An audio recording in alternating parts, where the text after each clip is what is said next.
everyone. Today is Wednesday, and we continue our daily Psalms for Hope. Today we're going to be looking at Psalm number 4. This is another psalm that David wrote.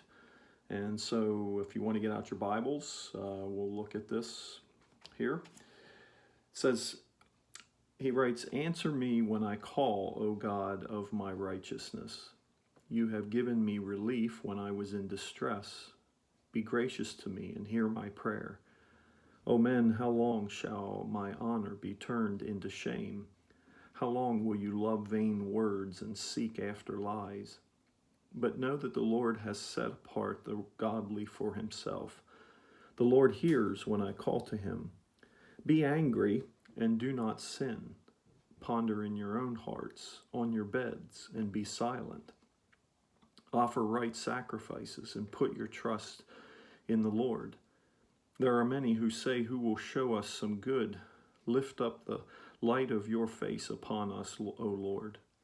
You have put more joy in my heart than they have when their grain and wine abound. In peace I will both lie down and sleep. For you alone, O Lord, make me dwell in safety." This is a good one. It's also a pretty convicting psalm because my eyes were drawn immediately to verse 4 when I first read this. It says, "Be angry and do not sin. Ponder in your own hearts on your beds and be silent." You know, sometimes in my anger, words come out that probably they shouldn't. And I'm sure you've had that experience before as well. When you're in the heat of anger, you say things that you later regret or know that are wrong, hateful or mean. Certainly in our culture today, we're seeing a lot of words being shared that probably shouldn't be. And sometimes, it's hard to keep it in. Especially when it's been brewing inside for a long time. But these words are particularly convicting in that he says, be angry and do not sin. Ponder in your own hearts on your beds and be silent. Sometimes it's okay to be angry, but to let the words come out is another story. When the words are hateful and when the words are hurtful, that's when it becomes a challenge. Proverbs, I read in Proverbs, reading through Proverbs, and Proverbs 13:3 says, "Whoever guards his mouth preserves his life." There's a blessing in being silent. There's a blessing in being, in curtailing the words that come out of your mouth. And that is, it's the anger is there. We can't avoid those feelings. That's who we are sometimes. I mean, things make us angry, but to be silent, to watch what comes out of our mouths, is another story, and it's a blessing of righteousness. It's a blessing of the Spirit inside of us. And I love what he says. He says, ponder in your own hearts on your beds and be silent. It's okay to be angry, but just not to let the words come out. But then he says, offer right sacrifices and put your trust in the Lord.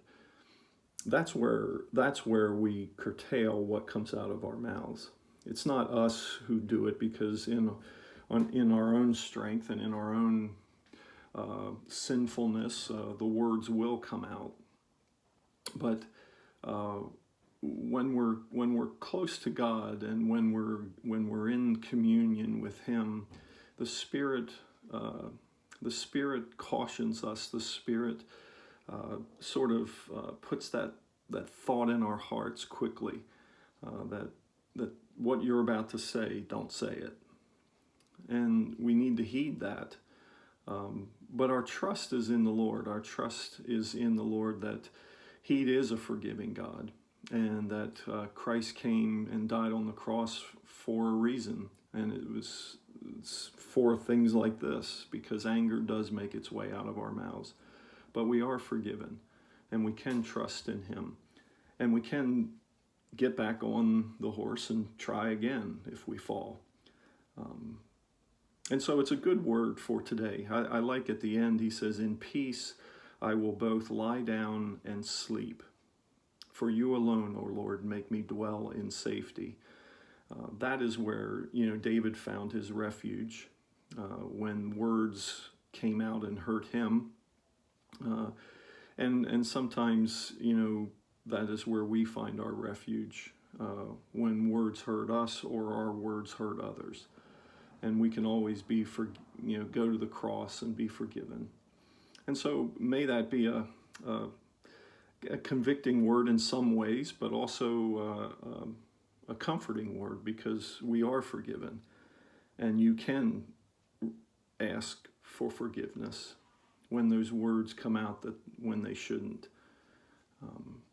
So anyway, be blessed today, and be a blessing whenever and wherever you can.